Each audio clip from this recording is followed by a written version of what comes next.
Graças a Deus. O Senhor verdadeiramente está neste lugar. Vamos abrir as Escrituras, a palavra do Senhor. Carta de Paulo à igreja de Éfeso, capítulo 6.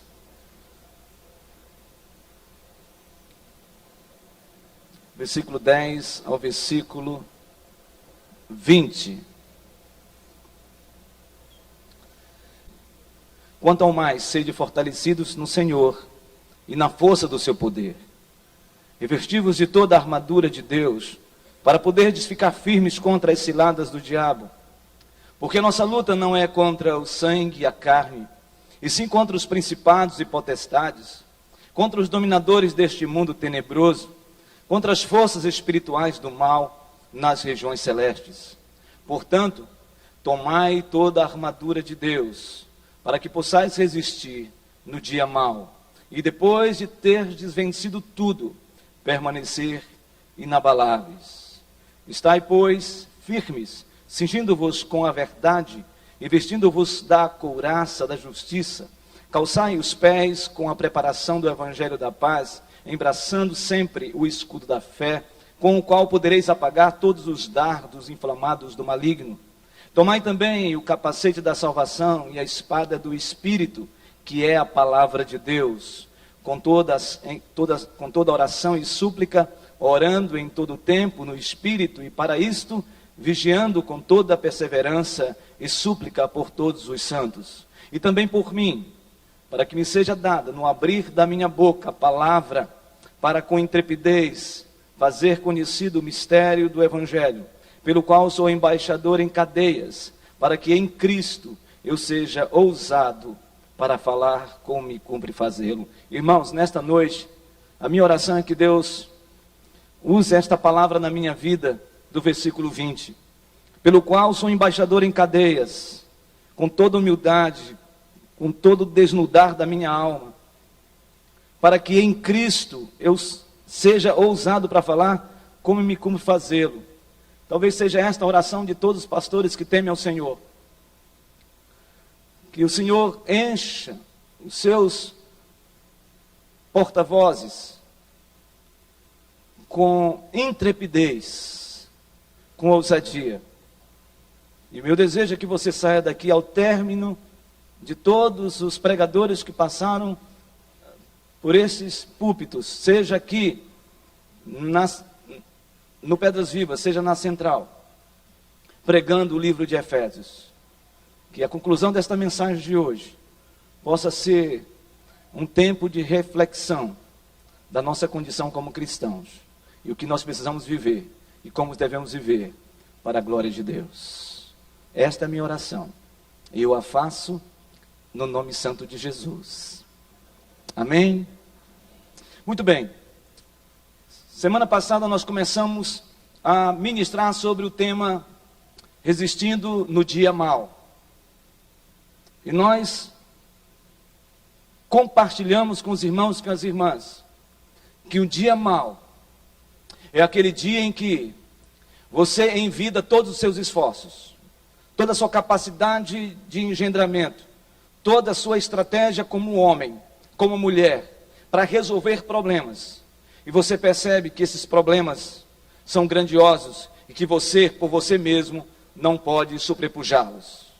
Neste momento nós podemos dizer que nós transcendemos um tempo ordinário da vida, nós transcendemos um tempo natural da vida e estamos diante de um tempo extraordinário, de um tempo sobrenatural, de um tempo onde as forças do mal têm se levantado ou se levantam contra as nossas vidas. Neste tempo, quando as forças do mal se levantam, a minha arma e a sua arma não pode ser uma arma meramente humana.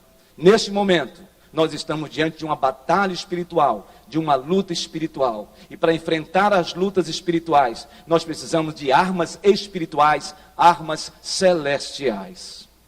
Eu costumo dizer que um dia mau é diferente de um dia ruim. O dia ruim é quando você acorda pela manhã, e você então vai trabalhar e você percebe que um pneu do seu carro está furado. Esse é um dia ruim, porque você tem que trocá-lo. E você vai ter que suar. E em Manaus, é um suadouro mesmo. Mas o dia mau é diferente. O dia mau é quando você levanta pela manhã e vai trabalhar, e quando você entra no carro e você então percebe que seu carro não consegue sair, porque os 4 pneus estão furados. Você tem enfrentado um dia mau? Você já enfrentou um dia mau? Eu não sei o dia mau que você está vivenciando, porque na concepção do texto, dia mau não se refere a 24 horas, mas refere-se a um período, refere-se a um tempo, segundo Stott, de tempo de pressão. É um tempo em que você se sente meio que acachapado, colocado num vértice, pressionado, a ponto de você não ter mais condições de resolver os problemas por você mesmo. Quando você se depara com a sua casa que está tremendamente em estado de confusão, de turbulência. Quando você está com o seu casamento em crise profunda. Quando você está com uma luta interna dentro de você e você já fez tudo e você não consegue resolvê-lo. Eu quero dizer que nesta hora é porque eu e você estamos enfrentando um dia mau. Semana passada nós compartilhamos sobre a natureza do poder do inimigo, do versículo de número 10 ao versículo de número 13. Também compartilhamos sobre a natureza da nossa luta espiritual. Então isso nós já temos a clareza de que nós não podemos superestimar o inimigo e nem subestimar o inimigo.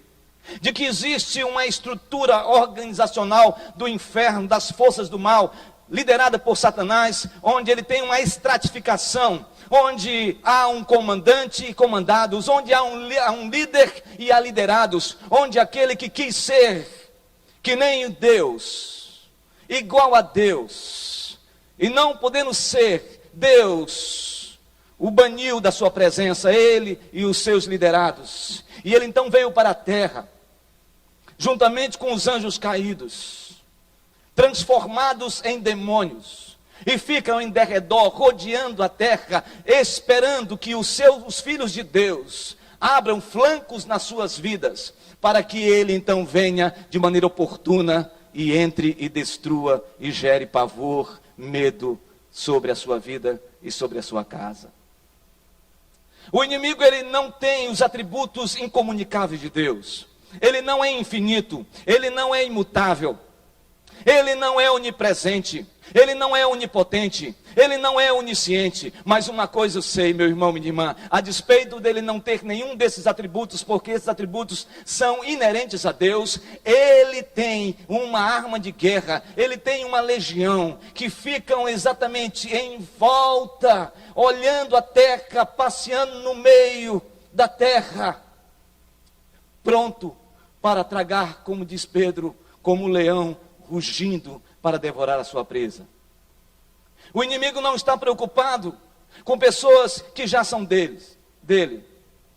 As pessoas que são indiferentes a Deus, as pessoas que ignoram a Deus, as pessoas que não são sensibilizadas pelo mover de Deus, as pessoas que ainda não se renderam a Deus, essas pessoas não têm a clareza e a percepção do que está acontecendo. Então o inimigo não se preocupa, porque já pertence ao seu domínio.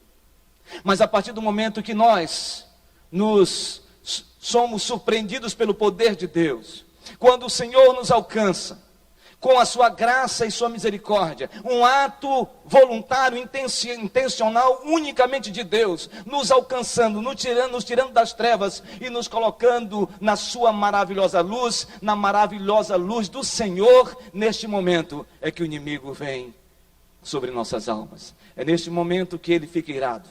É nesse momento que ele se levanta. É nesse momento que ele começa então a fazer um levante contra a minha vida e contra a sua vida.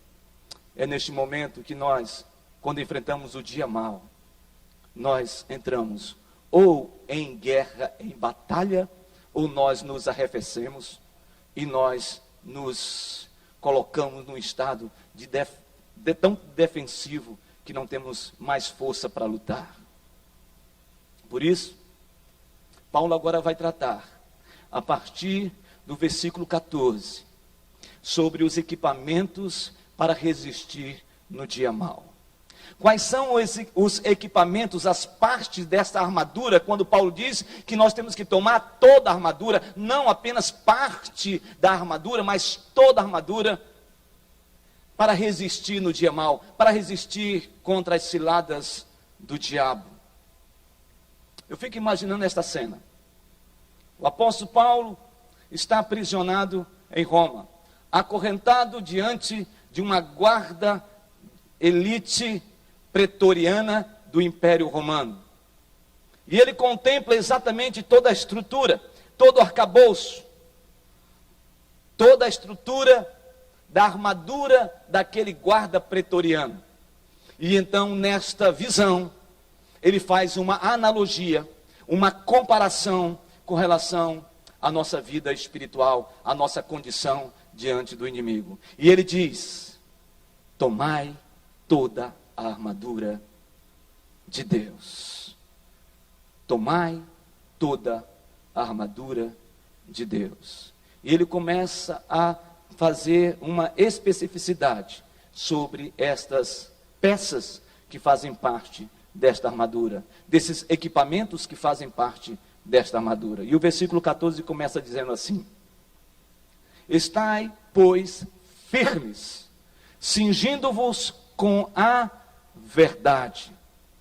O primeiro equipamento, a primeira peça que Paulo fala, olhando para aquele guarda pretoriano, é de que a armadura ela era sustentada por um cinturão, por um cinto, que exatamente sustentava a armadura.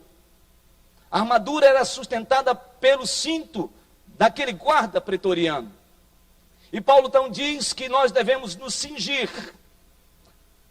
Nós temos que pegar este cinto e fazer circundar em nós e sustentar num fronte, na batalha, a armadura. E ele então diz que esta armadura, esse cinto, é o cinto da verdade. É impossível um cristão enfrentar uma batalha sem que ele viva genuinamente na verdade. O grande desafio da nossa geração é nós nos despojarmos de toda hipocrisia, é tirarmos a moldura, é fugirmos e tirarmos de nós mesmos uma vida de mentira. A Bíblia fala em João capítulo 8, versículo 44, que o pai da mentira é Satanás. E todos aqueles que vivem subjugados pela mentira estão sob o domínio opressivo, possessivo, expoliativo de Satanás. Então não adianta nós buscarmos a Deus, termos uma vida de santidade com Deus, sem que nós vivamos longe da verdade. E o texto de João capítulo 8, ele é claro. Se o inimigo, ele é o pai da mentira, Jesus no versículo 32 do capítulo 8 de João, ele diz: e conhecereis a verdade, e a verdade vos libertará. Somente, irmãos e irmãs, a verdade que é Jesus tem o poder de nos libertar. Chega, irmãos, quanto igreja, vivermos uma vida dupla. Não adianta nós falarmos que somos de Deus e continuamos nos antros do pecado escondido das pessoas. Olhe, presta atenção. Quando nós confessamos a Deus os nossos pecados, nós somos perdoados por Deus, porque a Bíblia diz: se confessarmos os nossos pecados, 1 João capítulo 1, versículo 9, se confessarmos os nossos pecados, Ele é fiel e justo para nos perdoar os pecados e nos purificar de toda injustiça. Mas se nós queremos ser curados, nós temos que confessar uns aos outros o nosso pecado. Infelizmente, há muitas pessoas que estão no fronte de batalha espiritual e ainda não entenderam que para enfrentar, para resistir no dia mau, precisam se despojar de todo senso de hipocrisia, de toda mentira e viver na verdade. Não adianta você imaginar ter uma vida cristã que domingo após domingo você ouve a palavra de Deus, você experimenta isso no grupo familiar, mas no recôndito da sua vida, lá nos porões da sua existência, você ainda não confessou aquele pecado que de maneira algoz, terrível, se levanta contra você e lhe subjuga.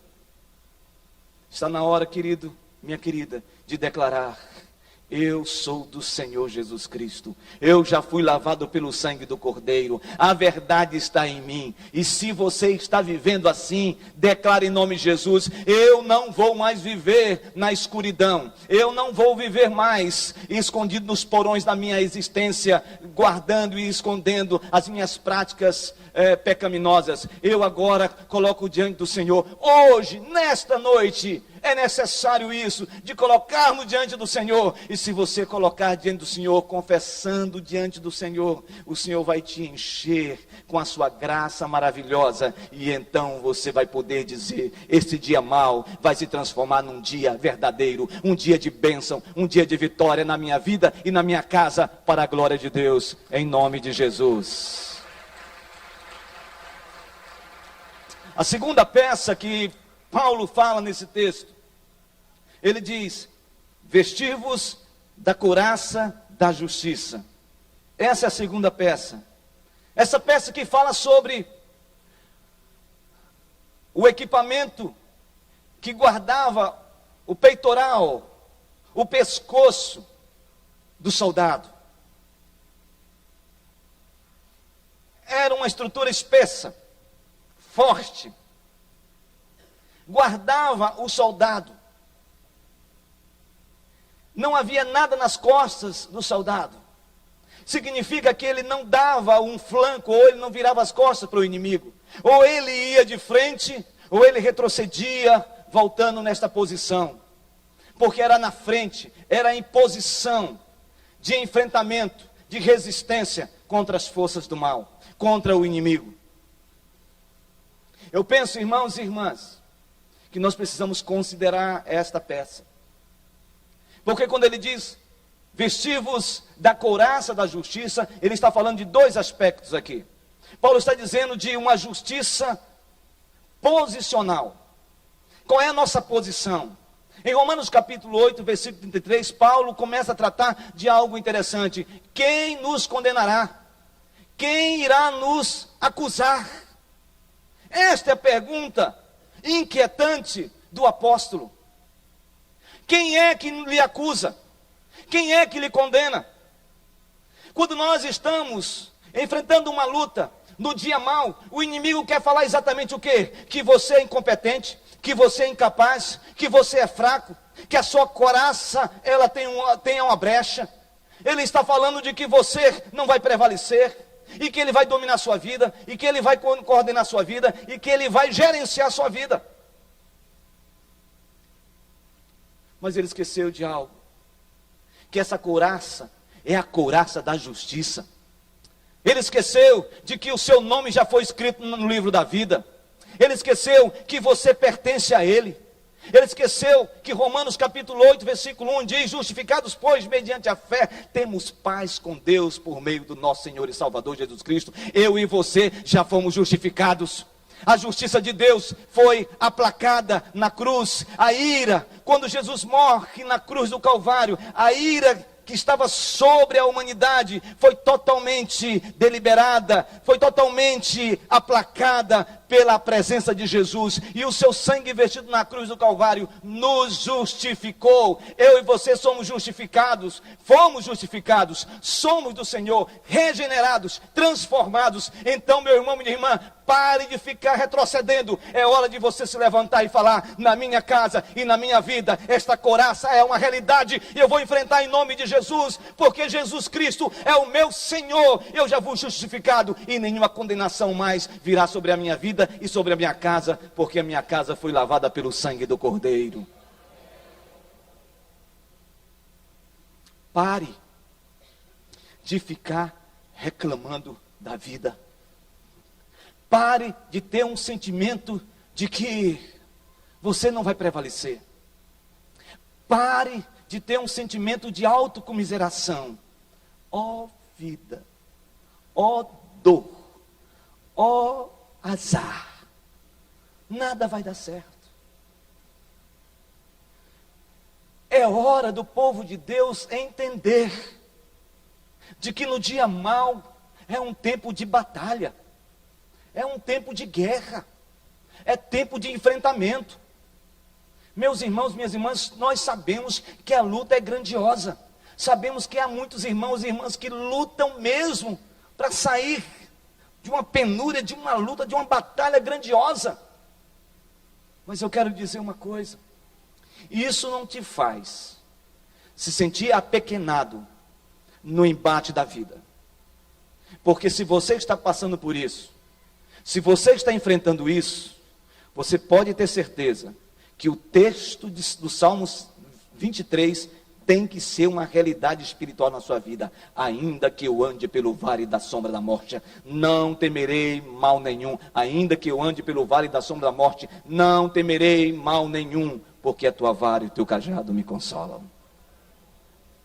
Qual é o seu vale? O que está acontecendo com você? Talvez você tenha perdido uma batalha. Talvez a sua casa esteja numa luta tão grandiosa que você fala assim, já não dá mais certo. E sabe, eu tenho percebido que tem muitos cristãos que estão aceitando, estão concordando com a situação. Nunca se teve tanto divórcio como tem ocorrido no meio da igreja evangélica. Nunca se teve tanto litígio conjugal como tem ocorrido no meio da igreja evangélica. Parece que o pensamento mundano, de que agora você não precisa mais ir nem no juiz, você vai em qualquer cartório da esquina, você pode pedir a carta de divórcio. E a gente agora está entrando nessa. A gente agora está entendendo que incompatibilidade de gênero é bíblico. A gente começou agora a entender de que eu tenho a autoridade, o poder, porque eu sou o ofendido, de reivindicar a carta de divórcio. Você tem. Mas lembre-se de uma coisa. Lembre-se disso. O divórcio foi instituído por causa da dureza do coração do homem.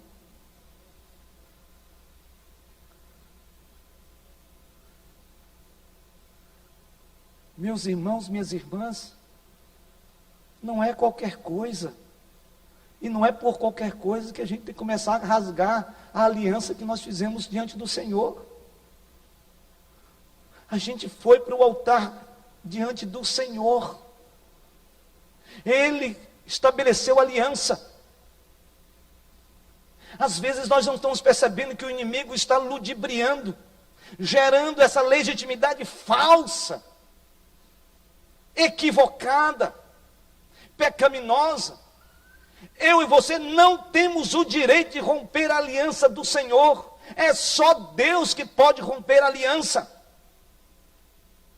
Se você não consegue é uma coisa, mas se você tem o discernimento que isso que está acontecendo na sua casa é obra do inimigo, então vá em frente, lute pela sua casa, lute pelo seu marido, lute pela sua esposa, lute pelos seus filhos, lute pela sua casa e diga: na minha casa o sangue do Cordeiro está e o inimigo bate retirado em nome de Jesus, porque eu vou viver com minha família para a glória de Deus. Nós não podemos, irmãos, viver assim.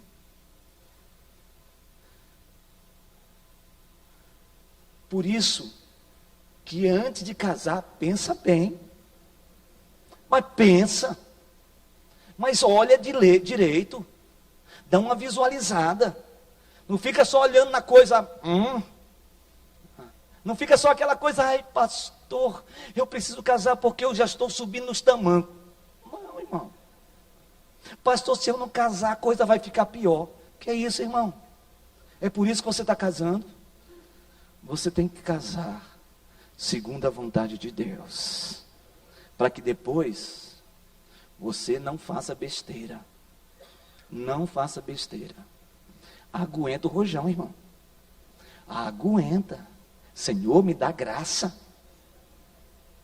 Tem gente que com 40 anos de casado, pastor, quer me separar. Por quê? Porque a comida dela não está boa. É um incircunciso.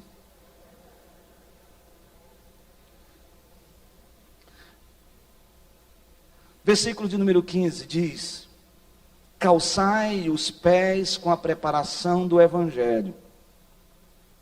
Paulo olha para a sandália do romano, do soldado romano, e percebe que na sola há cravos, há uma espécie de pregos. Por quê? Porque na batalha, o soldado romano, nos lugares mais íngremes ou escorregadios, firmava-se, ficava firme na batalha, firme. Ele diz: calce o evangelho da paz. E aqui há duas implicações. A primeira implicação é que esse texto me ensina que eu tenho que viver uma vida sólida, de firmeza, de posição. Eu preciso viver uma vida de firmeza, de solidez. As intempéries da vida, as tempestades estão acontecendo, e eu tenho que estar firme na batalha. E você só vai conseguir enfrentar o inimigo com o evangelho. É com o evangelho. Este evangelho não é evangelho da guerra. Este evangelho que você vive na sua casa não é um evangelho para você lutar contra o seu cônjuge.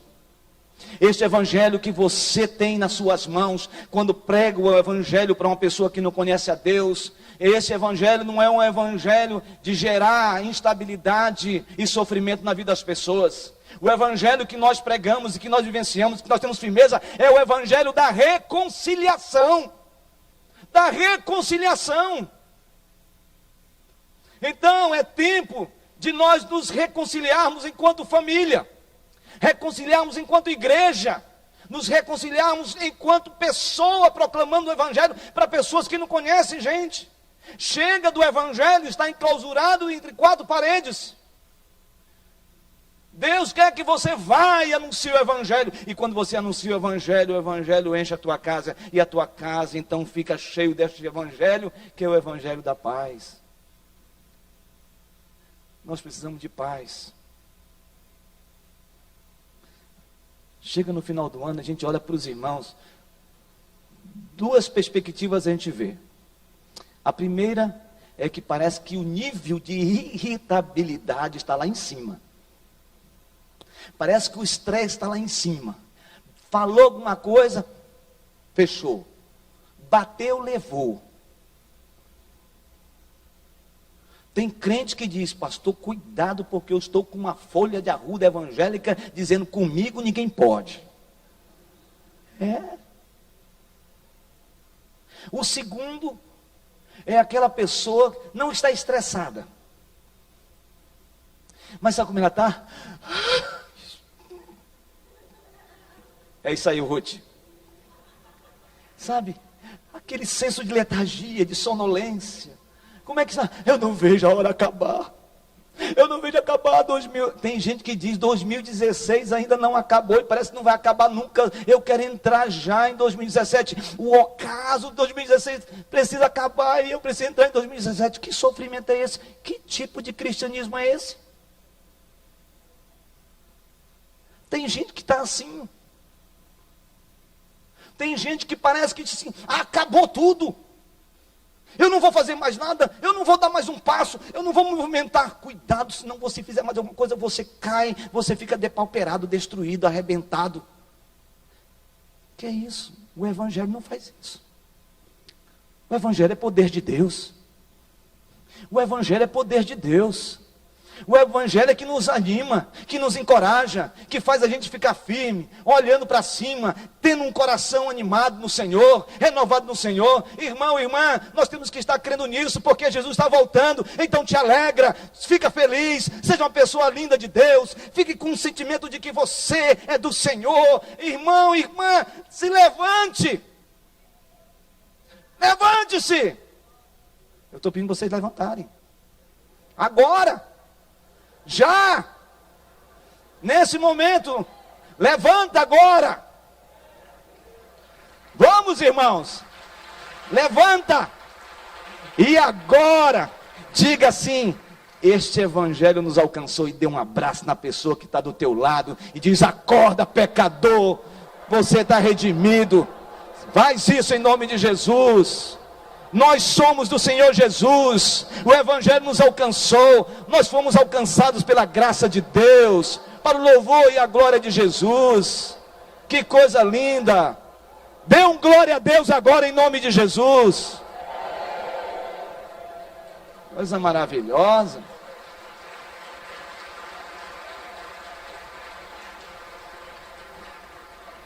Ainda tem gente sentado. Daqui eu não saio, daqui ninguém me tira. Irmão, cuidado, o fogo pode pegar aí. Como é precioso, irmão, estar bem junto a ti.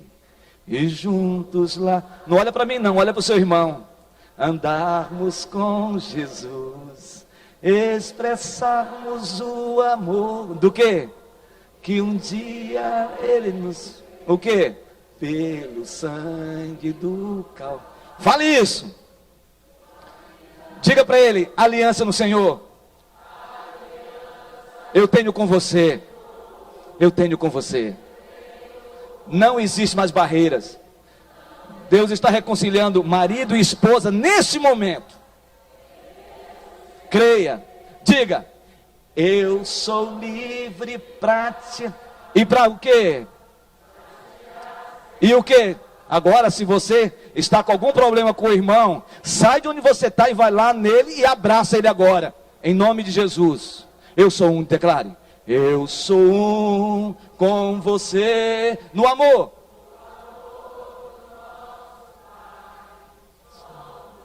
Aonde? Agora olhe para o seu irmão mesmo e fale isso: eu sou um com você. Olha para ele.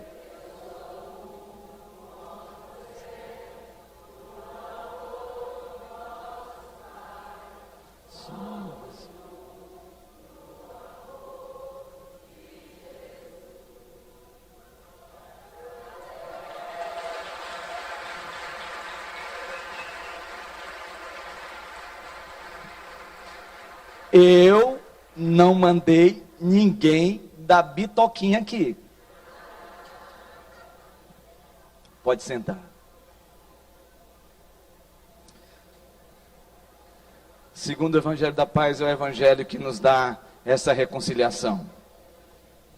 Mas continua o texto no versículo de número 16. Observe: embraçando sempre o escudo da fé, com o qual podeis apagar todos os dardos inflamados do inimigo. Ele está olhando agora para o escudo do soldado romano. Um escudo de 1,20 m de comprimento, 90 aproximadamente de largura. Alguns dizem 60. Mas ele era um escudo defensivo. Sabe para quê?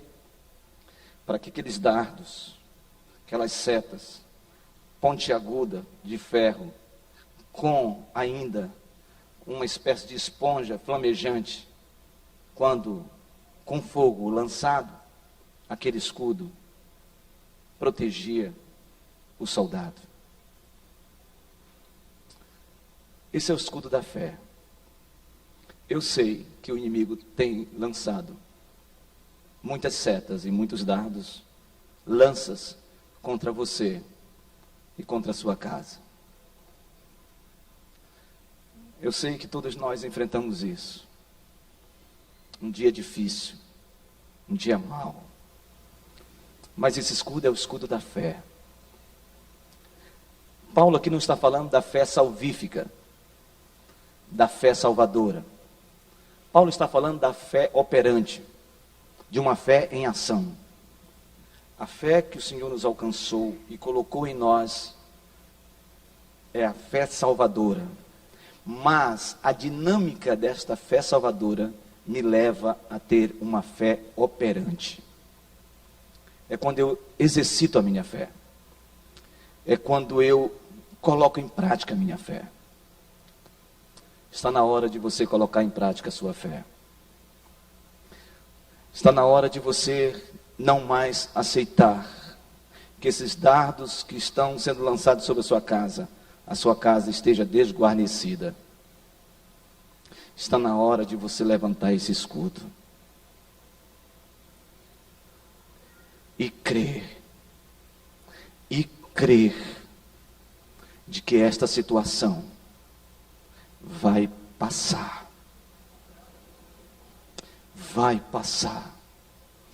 Essa dura prova que você está enfrentando, ela vai passar, ela vai ser desfeita, porque você, pela fé, visualizando, vai levantar esse escudo e vai declarar: eu creio pelo sangue do Cordeiro, de que todo o mal está sendo desfeito agora, no mundo espiritual, em favor da minha vida e da minha casa. Mas ele continua ainda, falando sobre esses equipamentos. Ele diz: tomai também o capacete da salvação. Tomai o capacete da salvação. A maior luta que existe na vida do cristão acontece aqui na mente. Eu não sei você, mas eu penso que na minha cabeça eu já tenho matado uns 25 mil amados. Eu não sei você, mas provavelmente eu já tenha dito mais de uma vez: Senhor, quanto a este que se levantou contra mim no trânsito, promove. Eu não sei você, quando alguém desferiu uma conversa, uma fala pejorativa contra você, aquela necessidade que você tem de pegar aquele taco de beisebol santo e acertar. Você já teve algum desejo, algum ímpeto na sua alma assim? Não levante a mão. Não levante a mão. Por quê? Porque nós pecamos por atos e pecamos por palavras. Mas eu creio, o que Paulo está falando aqui, ele está falando de um pecado que começa na mente.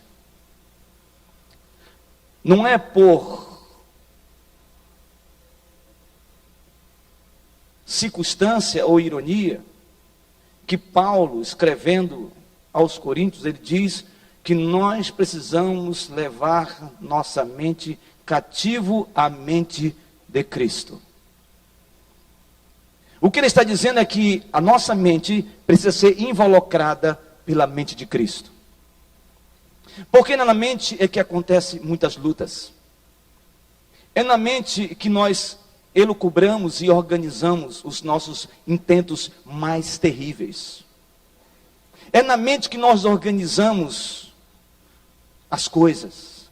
É no ideário mental que nós começamos a organizar e orquestrar aquelas coisas mais terríveis que nós fazemos. É lá que nós começamos o adultério. É lá onde nós começamos na prostituição. É lá que nós começamos com as negociatas. É lá que nós começamos com relação a uma vida terrível que nós escondemos do nosso coração, das pessoas e de Deus, se possível fosse, achando que seria possível. É lá que nós organizamos tudo para fazermos o que é mal. Há uma palavra grega chamada porneia, que provém e gera termos como pornografia. Por que que os homens hoje vivem uma vida de escravidão na internet e vivem na escravidão da pornografia? Por que que as mulheres vivem hoje nas salas de bate-papo, conversando e batendo papo em relação a isso? Sobre sexualidade com aquele que não é o seu cônjuge.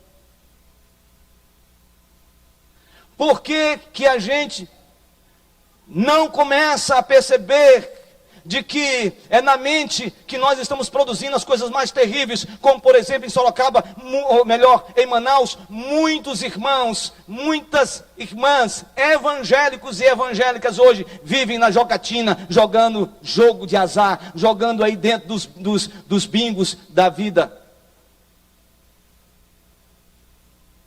Porque tudo começa na mente. É o domínio, é o controle. E se tem algo terrível hoje, é que o secularismo tem provocado na mente humana algo. Eu é que me controlo. Eu é que decido. Há hoje uma linguagem, muitas vezes, de autoajuda, que diz que você é capaz de resolver as coisas através da sua mente, porque é você que tem que controlar a sua mente. É você que tem que dirigir sua mente. É você que tem que dominar sua mente. E isto é um erro crasso. Não é bíblico. Não está nas Escrituras. As Escrituras dizem que nós precisamos levar a nossa mente cativa à mente de Cristo. O que significa? De que se você continuar achando que você vai dominar a sua mente e a sua vida, sabe o que vai acontecer? Você vai começar a fazer uma espécie de triagem. Eu gosto disso, eu não gosto daquilo. Eu acho que isso aqui é bom e aquilo não é. E eu começo a relativizar as coisas. Você não é mais de você mesmo. A sua mente tem que ser a mente de Cristo. Então quem controla a sua vida, quem controla a sua mente, quem dirige a sua vida, quem dirige a sua mente, quem dirige o seu ser, tem que ser o Senhor. E se você colocar Deus como centro da sua vida, aquele que é o dominante, aquele que é o Senhor, que controla, que dirige, quando estiver diante das tentações, você vai poder dizer e declarar: inimigo da minha vida, tentações que vêm sobre a minha vida, caiam por terra, porque quem controla a minha mente é o Rei dos Reis, o Senhor dos Senhores. E o nome dele é Jesus de Nazaré.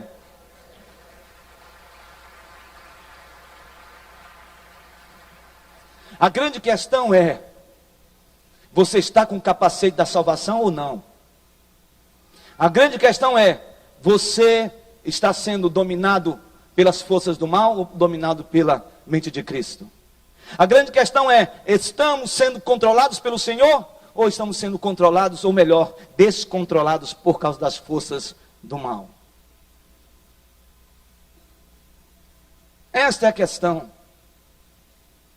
Chega, irmãos, de água com açúcar, de mensagens de autoajuda, de mensagens que ficam apenas massageando o ego dos crentes e levando muita gente a viver uma vida de perdição, uma vida totalmente desconexa com a palavra de Deus. Chega, irmãos. Não dá mais. Ou nós caminhamos nessa direção, ou seremos uma igreja evangélica completamente cauterizada, totalmente dominada por pensamentos meramente humanos, provocados por agentes humanos, e essas brechas são abertas, e o inimigo deita e rola e faz o que quer dentro da igreja. Não é razoável que irmãs cheguem na igreja com roupas que não sejam adequadas na igreja. Porque muitas vezes você está suscitando na mente de homens a porneia. Não é razoável que homens entrem na igreja e comecem a olhar para as mulheres com pensamentos e desejos lascivos. Não é razoável, irmãos e irmãs, a gente entrar na igreja e achar que igreja é uma sociabilidade, é um lugar de encontro social. Igreja pode gerar sociabilidade, pode gerar comunhão, mas igreja é lugar onde nós estamos juntos para adorar o Rei dos Reis, Senhor dos Senhores. A Ele a glória e o louvor para sempre. É esse Deus que nós precisamos adorar. Se a adoração é o corpo, se a adoração é o homem, se a adoração está ensimismada no ser humano, se nós estamos tendo uma visão antropocêntrica, ou seja, o homem como centro, nós iremos ser uma igreja completamente indiferente, anestesiada, encantada pelo homem e não por Deus. É hora de nós colocarmos o capacete da salvação. É hora de nós vivermos assim.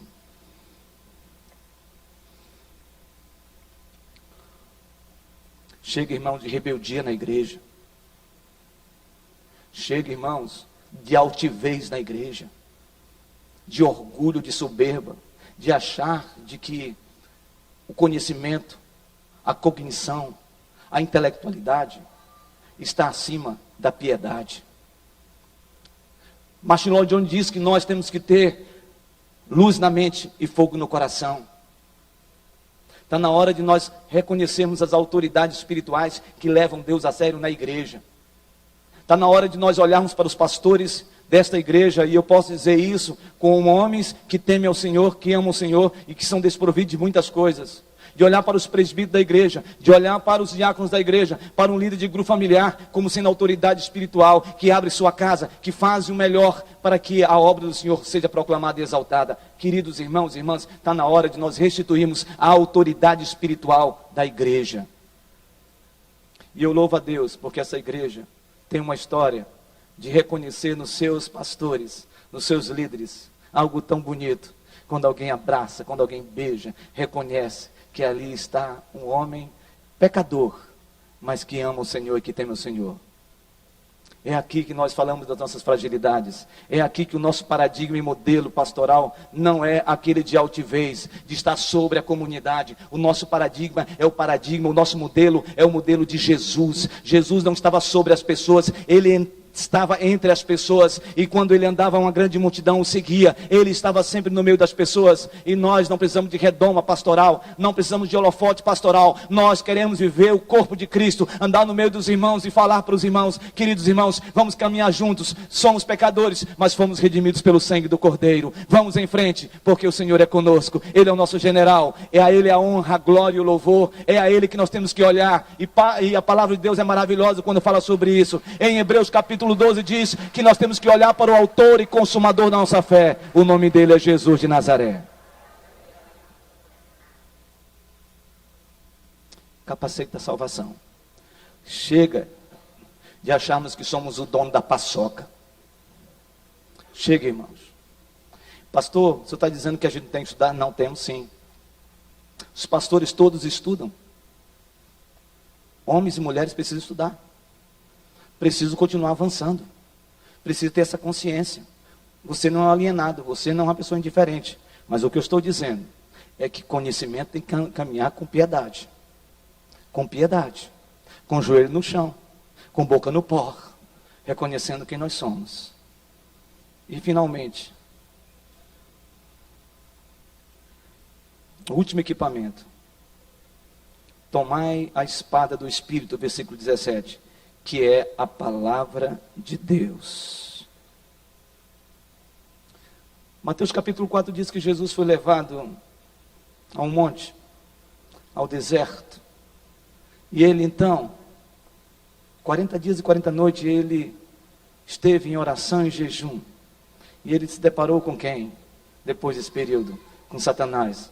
Então, Satanás ofereceu toda a autoridade para Jesus. Satanás colocou ele no pináculo do templo, disse: olha, fica aqui, se joga, porque os seus anjos te susterão. Se tu és Deus, transforma então essas pedras em pães. Levou para um alto.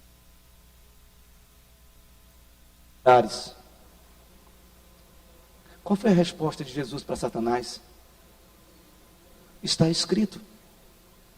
Está escrito. Jesus respondeu Satanás com a palavra de Deus. A Bíblia diz em Judas, versículo 9, que o arcanjo Miguel não ousou lutar contra o diabo pelo corpo de Moisés. Mas a Bíblia diz que ele expressou: o Senhor te repreenda. Você sabe o que significa isso?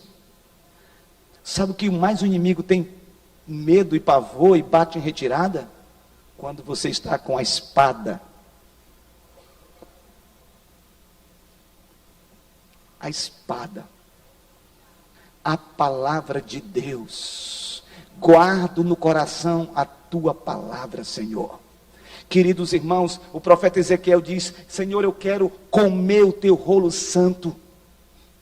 Sabe o que significa isso?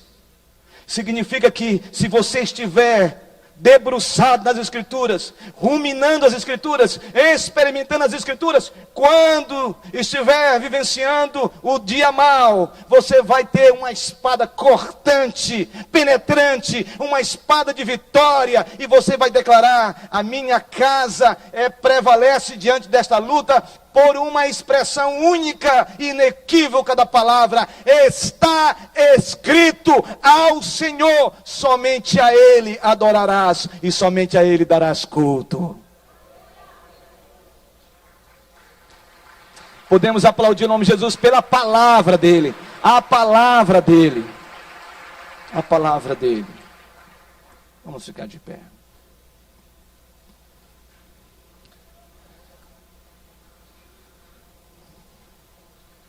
E ele termina essa mensagem dizendo: vocês devem fazer tudo isso com oração e súplica. Oração e súplica. Intensidade e extensão. Orando o tempo todo no Espírito. Como está a sua vida de oração? Vamos orar? Senhor, nosso desejo era ficar aqui, compartilhando, sobejando, experimentando mais da sua palavra. Mas eu sei que muitos irmãos e irmãs têm enfrentado o dia mau. O dia mau. Meu Deus, por favor, vem sobre nós agora. Reacende em nós a consciência de vivermos com toda a armadura do Senhor. Toda a armadura, Senhor. Nos ajude, Senhor. Nos ajude. Cuida do teu povo, Senhor. Guarda o teu povo. E nesse dia, Senhor, nós sabemos que o inimigo já bateu em retirada pela fé. Todo intento do mal nas regiões celestes contra os meus irmãos, as minhas irmãs, a minha oração agora é na autoridade do nome de Jesus, está sendo desfeito agora no mundo espiritual, na autoridade do nome de Jesus. E que saímos daqui, ó Deus, declarando de que nós somos mais do que vencedores em Cristo Jesus. Senhor, muito obrigado. Aviva a nossa alma e nos faça viver segundo o teu propósito, segundo a sua vontade. Em nome de Jesus. Amém, Senhor.